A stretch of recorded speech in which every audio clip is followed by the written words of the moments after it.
आप सबका स्वागत है एक और डरावनी कहानी में, जहां शहर के बीचों बीच बना एक नया फ्लैट एक पुरानी आत्मा का ठिकाना बन चुका है। ये कहानी है एक ऐसे आदमी की जो बस अपनी जिंदगी की नई शुरुआत करना चाहता था, लेकिन उसने एक ऐसे दरवाजे का ताला खोल दिया जो कभी खुलना ही नहीं चाहिए था। तो तैयार हो जाइए, लाइट्स बंद कर दीजिए और सुनिए फ्लैट 403, जहां किराएदार तो बदलते रहे पर भूत नहीं, भूत को। साल 2023 में मैं अर्जुन, एक सॉफ्टवेयर इंजीनियर, दिल्ली से बेंगलुरु आया। एक बड़ी टेक कंपनी में नौकरी लगी थी और मैंने स्काईवुड हाइट्स नाम की एक प्रीमियम सोसाइटी में चौथी मंजिल का फ्लैट नंबर 403 किराए पर लिया। पहली नजर में सब कुछ परफेक्ट लगा, शहर का सुंदर नजारा, शांत माहौल। लेकिन जिस दिन मैं शिफ्ट हो रहा था, गार्ड ने एक अजीब सी बात कही, सर 403 में कुछ अलग है, अगर कुछ भी अजीब लगे तो बताइएगा। मैं हंसते हुए बोला, भूत है क्या? लेकिन उसकी चुप्पी मुझे अंदर तक चुभ गई। कुछ दिन सब ठीक चला, लेकिन फिर एक रात जब मैं देर से लौटा, 403 के सामने एक सफेद साड़ी में महिला खड़ी मिली। उसका चेहरा बालों से ढंका था। वो बस मुझे घूरती रही और फिर जैसे हवा में खुलकर गायब हो गई। मैं समझ नहीं पाया कि यह सपना था या सच्चाई। लेकिन उसके बाद अजीब घटनाएं शुरू हो गई। बल्ब अपने आप झपकता, शीशे पर हर रात नमी में लिखा होता, यहां मत रहो। कभी कभी मुझे लगता जैसे कोई मेरे कान के पास फुसफुसा रहा हो, तू यहां नहीं रह सकता। डर के कारण मैंने फोन पर रात की रिकॉर्डिंग चालू की। अगली सुबह रिकॉर्डिंग में किसी के भारी सांसों की आवाजें और एक औरत की आवाज आई, ये मेरा घर है, तू निकल जा। उस रात मुझे स्लीप पैरालिसिस हुआ। मैं देख सकता था लेकिन हिल नहीं सकता था, और मेरे ऊपर वही औरत बैठी थी, काली आंखें, बिना पलकों के। मैं चिल्लाना चाहता था पर आवाज नहीं निकली।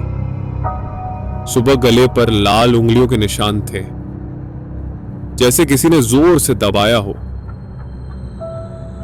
अब डर हद पार कर चुका था। मैंने गार्ड से सच्चाई पूछी तो उसने बताया कि पहले वहां एक सिंगल मदर और उसका मानसिक रूप से बीमार बेटा रहते थे। एक दिन दोनों की लाशें फ्लैट में मिली और तब से हर किराएदार जल्दी जल्दी शिफ्ट हो जाता है। उसी हफ्ते 405 वाले रमेश अंकल मिले। पोलिश, 403 में कोई और भी है जो दिखाई नहीं देता। अब तो मेरा वहां रहना नामुमकिन था। मैंने पैकिंग शुरू कर दी, लेकिन आखिरी रात सबसे भयानक साबित हुई। रात 12:30 बजे डोरबेल बजी। बाहर कोई नहीं था। दरवाजा खुद ब खुद खुला और अंदर से एक बच्चे की आवाज आई, मम्मा ये वो वापस आ गया है। मेरा फोन वाइब्रेट करने लगा। स्क्रीन पर एक फोटो खुली। मैं सो रहा था और मेरे ऊपर झुकी वही औरत थी। उसका चेहरा बेहद करीब था और उस फोटो का टाइम स्टैम्प सिर्फ 2 मिनट पहले का था। मैं उसी रात भाग गया, सिर्फ फोन और एक बैग लेकर। लेकिन कहानी यहीं खत्म नहीं होती। 6 महीने बाद जब मैं दूसरे शहर में शिफ्ट हो चुका था, मुझे एक बार फिर एक आवाज सुनाई दी, तू मेरा बेटा नहीं था, तू बस एक किराएदार था। मैंने डर को पीछे छोड़कर सब कुछ भूलने की कोशिश की। लेकिन एक दिन मुझे एक मेल आया। सब्जेक्ट था फ्लैट 403 रेंट अग्रीमेंट रिन्यूअल। भेजने वाला मिसेस आर सिन्हा, जो कि उस मृत महिला का नाम था।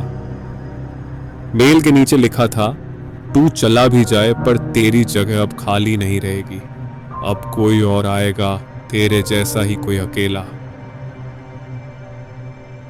और उसी दिन रात को मेरे बेडरूम की लाइट अपने आप ऑन हो गई।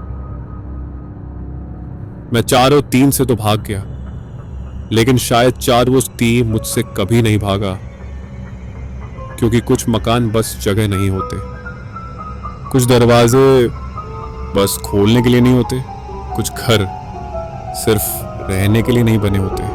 और कभी कभी आप सोचते हैं कि आप एक किराएदार हैं, पर असल में आप सिर्फ उस कहानी का अगला हिस्सा हैं जो अब भी अधूरी है।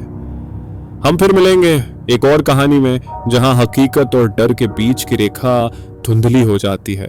तब तक अकेले मत सोइएगा।